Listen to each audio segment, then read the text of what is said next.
मध्य प्रदेश में चुनावी घमासान तेज हुआ तो मजहब की बातें भी शुरू हुई और इसी बहाने कांग्रेस ने खुद को धर्मनिरपेक्ष राजनीति का चैंपियन बताना शुरू कर दिया,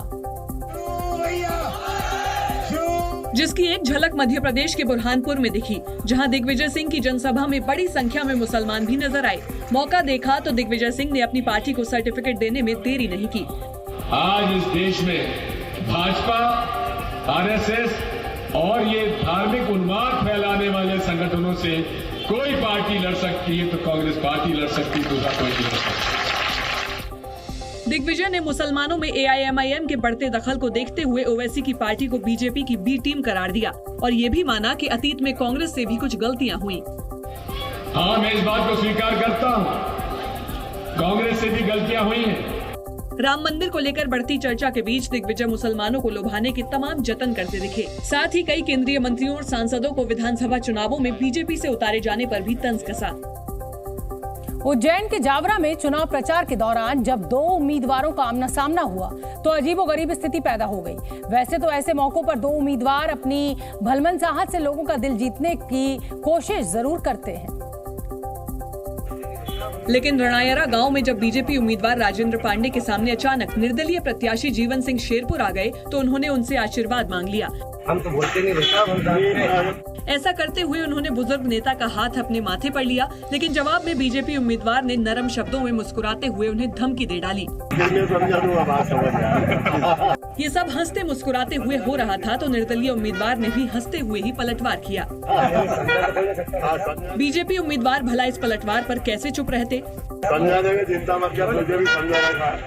इस तल्खी के बीच निर्दलीय उम्मीदवार तेजी से आगे बढ़ गए, लेकिन सोशल मीडिया पर ये वीडियो वायरल होते देर नहीं लगी।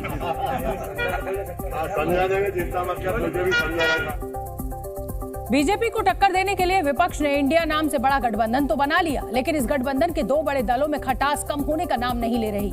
विधानसभा चुनावों के दौरान समाजवादी पार्टी कांग्रेस पर लगातार हमलावर दिखी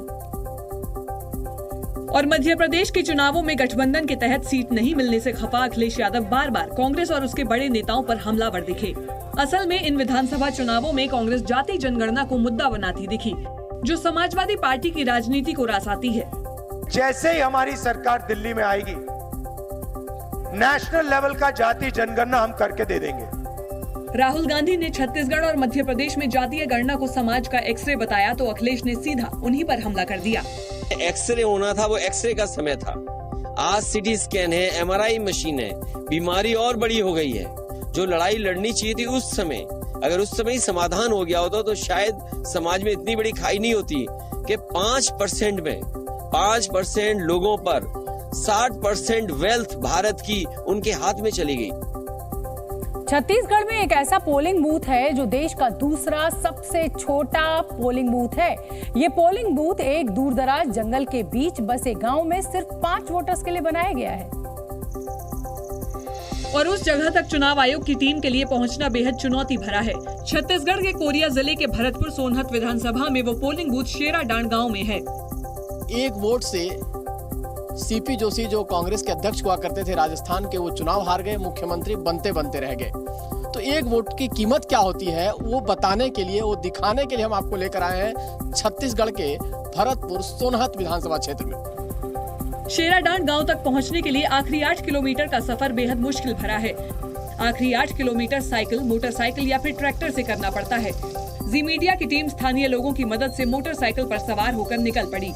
घनघोर जंगल और सड़क का कोई नामो निशान दूर दूर तक नहीं दिखा। पूरा जंगल है, जंगली इलाका है और लोकल रास्ते हैं। जिस रास्ते से हम जा रहे हैं इसमें गिरने का भी डर रहता है, लेकिन चूंकि यहाँ के लोकल बाइक वाले हैं, हमारे कैमरामैन इस तस्वीर को दिखा रहे हैं और यहाँ से हम उन दुर्लभ रास्तों से जा रहे हैं। आखिर चुनाव आयोग की टीम कैसे जाती है और चुनाव कराती है इन इलाकों में, इसका अंदाजा लगे आपको। जंगल के बीच रास्ता इतना खराब था कि हमें कई बार बाइक से उतरकर पैदल भी चलना पड़ा। इन रास्तों को कैसे बनाया गया है, काट कर कभी कम से कम लोग पैदल जा सके और बाइक जा सके, उस लिहाज से रास्ता है। और देखिए आगे नदी आने वाली है तो इन रास्तों से जाना कितना मुश्किल है। स्थानीय लोगों के मुताबिक जंगल के इस रास्ते में कई खतरनाक जानवर भी रहते हैं। शेराडांड गांव के रास्ते में एक नदी भी है जिसका नाम मुड़की है। इस पर कोई पुल नहीं बना है, इसे पैदल, मोटरसाइकिल या ट्रैक्टर से पार करना पड़ता है। इसलिए हमारे पास भी कोई चारा नहीं था। शेराडांड गांव पहुंचना है तो नदी को तो पार करना ही पड़ेगा। हमारे साथ चल रहे स्थानीय लोगों ने तो नदी बाइक से पार कर ली। हमने सीईओ के साथ पैदल नदी पार की। हमारे साथ यहाँ के सीईओ साहब भी हैं और हमारे यहाँ के लोकल संवाददाता भी हैं। तो देखिए, इस रास्ते से गुजर के जाना पड़ता है। आप सोचिए, मैं यही बता रहा हूँ कि एक एक वोट की क्या कीमत होती है। चुनाव आयोग किस तरह से इसको चुनौती के तौर पे लेता है और 2 वोट के लिए एक पोलिंग बूथ बना, जो आज 5 वोट का पोलिंग बूथ है। ट्रैक्टर से ही जाते हैं। यहाँ के जितने पोलिंग बूथ में जो काम करते हैं वो लोग ट्रैक्टर से जाते हैं। कितने लोग होते हैं इसमें? 4 लोग होते हैं सर, और उनके साथ में पुलिस बल भी रहती है। तो इस प्रकार से लगभग 5 से 6 लोग होते हैं। नदी पार करने के बाद एक बार फिर मोटरसाइकिल से जंगल के रास्ते होते हुए हम शेराडांड के लिए निकल पड़े। आप अंदाजा लगा सकते हैं कि चुनाव आयोग की टीम छत्तीसगढ़ के सबसे छोटे पोलिंग बूथ पर सिर्फ 5 वोटर्स के लिए कैसे पहुंचती होगी। जी मीडिया की टीम 8 किलोमीटर का सफर तय करके शेराडांड गांव पहुंची। घनघोर जंगलों के बीच बसे इस गांव में कुल 3 मकान हैं और कुल 13 लोग रहते हैं, जिनमें से 5 लोग मतदाता हैं। इस गांव में पहुंचकर पता चला कि यहाँ कोई स्थायी पोलिंग सेंटर नहीं है। लकड़ी से बनी इस जगह पर ही चुनाव आयोग की टीम 2 दिन पहले पहुंचकर टेंट लगाकर पोलिंग बूथ बनाती है। 15 साल में 5 वोटर यहाँ बने हैं, लेकिन यहाँ पोलिंग बूथ लगाया जाता है। अस्थायी पोलिंग बूथ इसी जगह पे बनता है और ये 5 मतदाता 100% मतदान करते हैं। जब हमने 5 मतदाताओं से बातचीत शुरू की तो पता चला कि इनमें से एक महिपाल का वोटर कार्ड तो बन गया है, लेकिन राशन कार्ड आज तक नहीं बना। परिवार को मिलता है, मेरे को नहीं मिलता है। अच्छा, क्यों भाई, क्यों नहीं मिलता है? और राशन कार्ड बनवे नहीं किया है तो कैसे मिलेगा? वोटर कार्ड बन गया और राशन कार्ड नहीं बना? नहीं बना है। अरे वाह। इस गांव में रहने वाले दशरू दंपति तो पहली बार मतदान करेंगे। इस बार वोट डालेंगे आप? हाँ जी, इस साल पहली बार डालूंगा वोट। शेराडांड गांव में 2008 के छत्तीसगढ़ विधानसभा चुनाव में चुनाव आयोग की पहल पर पहली बार मतदान केंद्र बनाया गया था। उस समय यहाँ सिर्फ 2 मतदाता थे। इस पोलिंग बूथ पर 100% मतदान होता है, लेकिन इसके बावजूद यहाँ के लोगों की मांगों को किसी सरकार ने पूरा नहीं किया। अब इन लोगों ने सरकार के सामने एक बार फिर मांगों की लिस्ट रख दी है, जिसमें सबसे अहम मांग मुड़की नदी पर पुल बनाना, सड़क निर्माण और आंगनवाड़ी केंद्र खोलना है। शेराडांड के इन मतदाताओं को राशन लेने के लिए भी 8 किलोमीटर दूर साइकिल से या फिर पैदल जाना पड़ता है और बारिश के वक्त तो नदी का जलस्तर इतना बढ़ जाता है कि 1-2 महीने इनका संपर्क पूरी तरह से टूट जाता है। जी मीडिया की टीम के सामने सीईओ ने यकीन दिलाया कि वो इनकी मांगों को आला अधिकारियों तक पहुंचा देंगे। क्योंकि वन विभाग का है पूरा 7-8-10 किलोमीटर के लगभग, तो उसको अवगत कराएंगे। प्रशासन को मैं अवगत कराऊंगा। उम्मीद है कि इस रिपोर्ट को देखने के बाद छत्तीसगढ़ सरकार और स्थानीय प्रशासन इन मतदाताओं की मांग पर जरूर गौर करेगा। मध्य प्रदेश के महाकौशल का इलाका चुनावी रणनीति के लिहाज से काफी अहम रहा है। आदिवासी बाहुल्य महाकौशल क्षेत्र के 8 जिलों में कुल 38 विधानसभा सीटें आती हैं।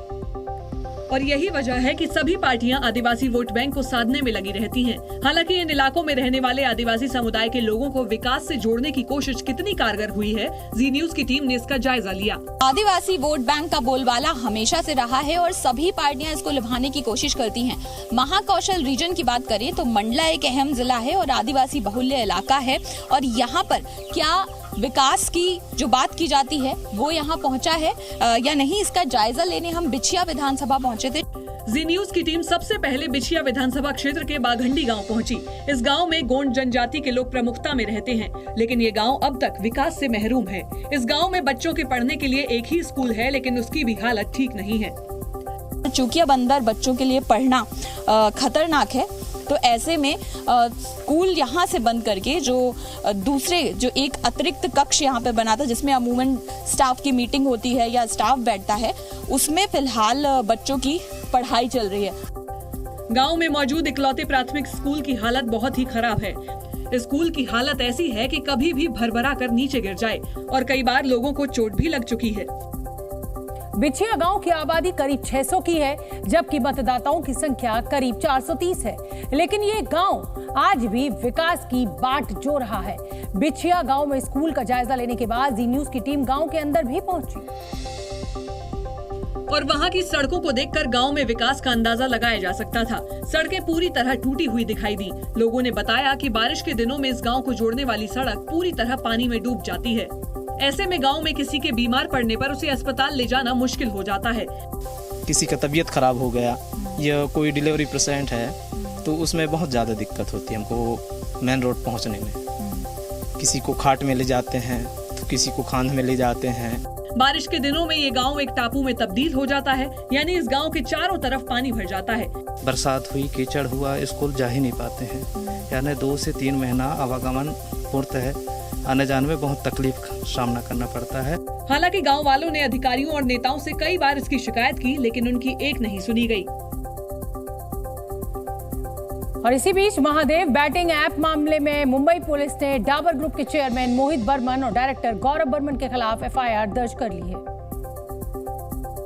और भ्रष्टाचार का आरोप लगा रहे हैं। रायपुर में केंद्रीय मंत्री अनुराग ठाकुर ने भूपेश बघेल पर निशाना साधा। महादेव को भी नहीं छोड़ा। महादेव ऐप से 508 करोड़ की घूस। महादेव का श्राप, कांग्रेस साफ। बीजेपी के आरोपों को भूपेश बघेल ने झूठा और बेबुनियाद बताया। जो पकड़ा गया वो भाजपा कार्यकर्ता, जो गाड़ी पकड़ी गई वो भाजपा नेता के, मतलब अमर अग्रवाल के भाई ब्रिजमोहन अग्रवाल के नाम से पैसा भी प्लांटेड है। तो ये सब कुछ प्लांटेड है।